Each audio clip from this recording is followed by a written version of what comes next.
Les terres agricoles sont la nouvelle poule aux œufs d'or des marchés financiers. L'investissement serait sûr et rentable, en Europe aussi, depuis peu. On se rend compte que de plus en plus le modèle agro-industriel prend de l'ampleur. Rien n'est fait pour le limiter. C'est l'évolution actuelle, on peut l'approuver ou pas, c'est comme ça. Nous ne voulons pas faire 8 ou 9 tonnes de blé à l'hectare. 4 tonnes et demie produites en bio, ça suffit largement. D'autant que cela préserverait la nappe phréatique et l'environnement. Notre devoir et notre préoccupation, c'est de nourrir la population. Et nous n'y parviendrons pas uniquement avec une agriculture idyllique.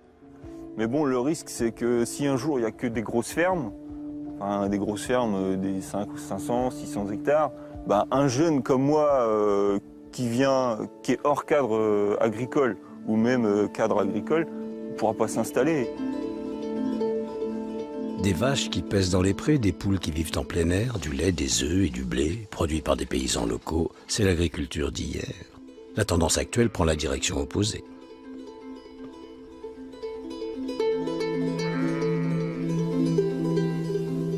Le nombre des entreprises agricoles industrialisées augmente.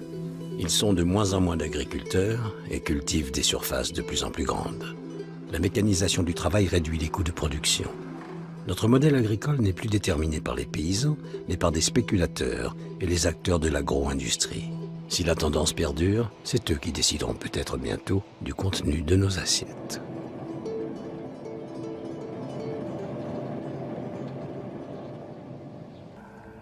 De plus en plus d'exploitations sont transformées en sociétés agricoles. Elles occupent d'ores et déjà un quart des surfaces et la tendance est à la hausse.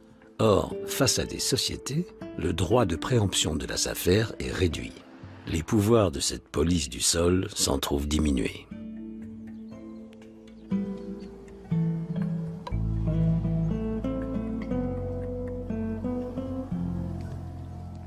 Nous, on est extrêmement déçus à ce niveau-là, parce qu'on sait qu'il y a ici de plus en plus de sociétés qui se montent et de plus en plus les prérogatives de la SAFER sont contournées, quoi. Et donc du foncier qui disparaît et qui n'est pas accessible pour des jeunes qui voudraient s'installer, quoi. Les SAFER sont des organismes régionaux. Pour l'heure, celle de Basse-Normandie joue encore parfaitement son rôle de régulateur. Mais dans d'autres régions, les répartitions de terres se passent moins bien. La France est encore épargnée par le phénomène du land grabbing. Les investisseurs étrangers sont rares. Pourtant, ici aussi, le visage de l'agriculture change. Malgré les SAFER, les sociétés agricoles sont de plus en plus nombreuses. Les changements induits par l'apparition de ces grandes structures sont particulièrement visibles en Camargue. Ici, les terres cultivées ont toujours été vastes. La surface moyenne des exploitations est de 200 hectares. Certaines font jusqu'à 1000 hectares. Le riz est la culture principale. Il supporte l'eau salée et l'eau douce. Pour certains experts, la Camargue offre un avant-goût de ce à quoi pourrait ressembler l'agriculture française de demain. Actuellement, la plupart des exploitations sont encore familiales, mais elles sont de plus en plus souvent gérées comme des entreprises. La crise financière a attiré des investisseurs étrangers. Il y a 6 ans, la société danoise Nine United a racheté les 800 hectares du domaine agricole Ferme Française. Nous sommes ici pour gagner de l'argent. Nous travaillons dur. Et si ça ne marche pas, on fera autre chose. Autrefois, le domaine produisait du vin et des fruits, puis du riz. Au moment du rachat, il employait 18 personnes. Il en reste 6, et bientôt, elles ne seront plus que 4. Le gestionnaire danois vit en Angleterre et ne séjourne en Camargue que 2 à 3 mois par an. La culture du riz est un modèle économique dépassé. Sa production est chère et contraignante. Les Danois introduisent progressivement d'autres céréales. Tous nos tracteurs sont équipés de GPS. Quand nous sommes dans les champs, nous sommes très efficaces. Nous avons de plus grosses machines. Nous travaillons plus vite. Nous nous adaptons constamment. Pour gagner de l'argent, nous devons être plus productifs, plus efficaces. La société danoise s'apprête à planter 450 hectares de blé et 100 hectares de sorgho, et une variété de millet utilisés pour l'alimentation animale. Les Danois ont arraché les haies entre les champs pour faciliter la circulation des moissonneuses-batteuses. Lors de son rachat, le domaine comptait 200 champs. Aujourd'hui, à surface égale, il en reste 50. Le riz disparaît et le paysage de la Camargue s'en trouve modifié.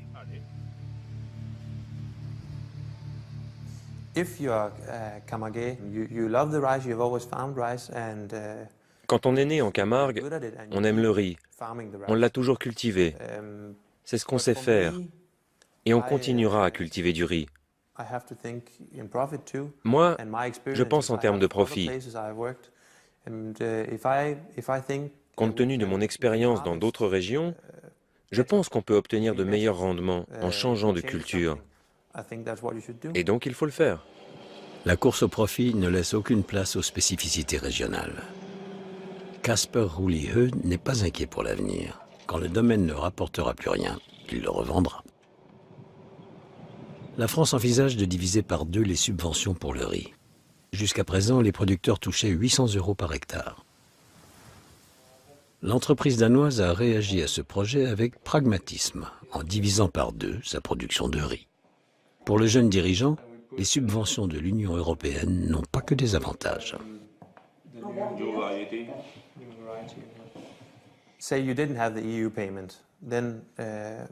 Dans le riz, par exemple, il y a beaucoup de mauvaises herbes. Il existe des herbicides pour les détruire correctement, mais ils sont illégaux.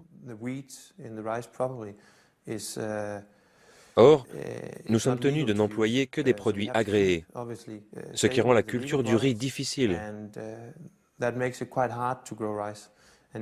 Sans ces restrictions, cultiver du riz serait beaucoup plus rentable.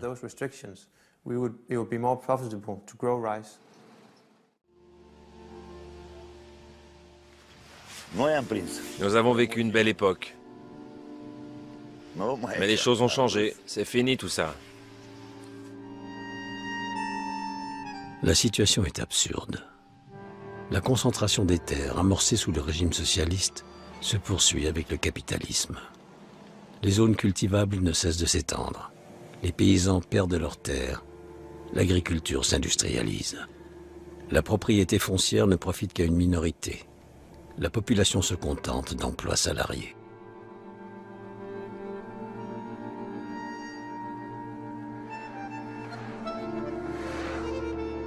L'Espagne. Dans certaines régions, la répartition des terres est particulièrement injuste. Des domaines datant de la monarchie subsistent jusqu'à nos jours. L'Andalousie est l'une des régions les plus pauvres d'Europe. 2% de la population possède la moitié des terres cultivables. Et 40% des Andalous vivent sous le seuil de pauvreté. Ici aussi, le système de subvention de l'Union européenne est vivement critiqué. L'argent devrait être réparti autrement. Le système actuel générerait de la pauvreté et détruirait des emplois. La duchesse d'Albe, par exemple, faisait partie des gens qui percevaient le plus de subventions. Parce que les subventions sont calculées en fonction de la surface et non pas du rendement. Que le blé soit de bonne ou de mauvaise qualité, qu'on en récolte 100 000 ou 1000 kilos, le montant de subvention est exactement le même. Cela signifie que personne n'a besoin de cultiver ses terres. Si les subventions dépendaient du rendement, les propriétaires seraient obligés d'embaucher des gens pour cultiver leurs terres et pour l'entretenir.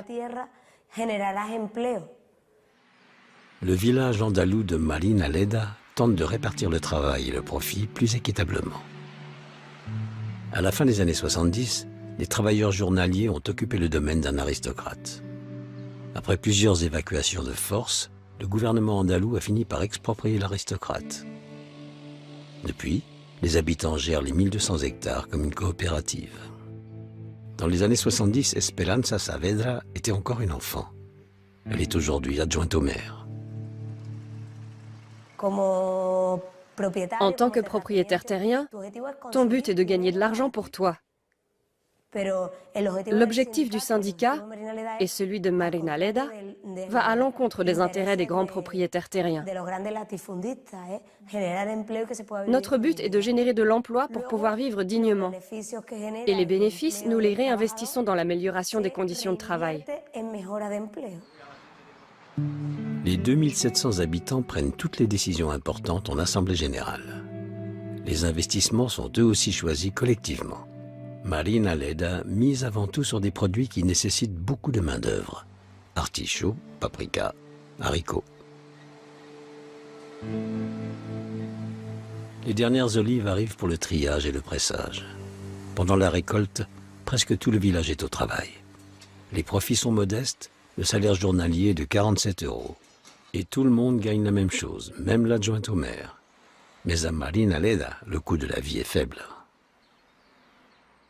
Ce que nous faisons ici, à Marina Leda, tout le monde peut le faire, dans n'importe quel quartier, ville ou pays du monde. Inutile de venir s'installer à Marina Leda. Chacun peut faire ça chez lui, dans son quartier, dans son immeuble. Chacun peut imaginer un modèle nouveau et meilleur, non? Pour les 2700 habitants de Marina Leda, le système fonctionne. Mais une gestion collectiviste est-elle applicable à l'ensemble de l'Europe? L'histoire nous suggère que non. Pourtant, Marina Leda peut servir de source d'inspiration. Dans un système entièrement centré sur le rendement, les petites exploitations sont vouées à disparaître. Et avec elles, la diversité des espèces et des terroirs. L'émergence d'un modèle agricole viable et commun à l'ensemble de l'Europe n'est sans doute pas pour tout de suite. Les spécificités régionales et les intérêts nationaux sont trop nombreux. Et tant que l'Union européenne subventionnera la quantité plutôt que la qualité, l'agriculture restera un business dont le seul but sera de générer du profit.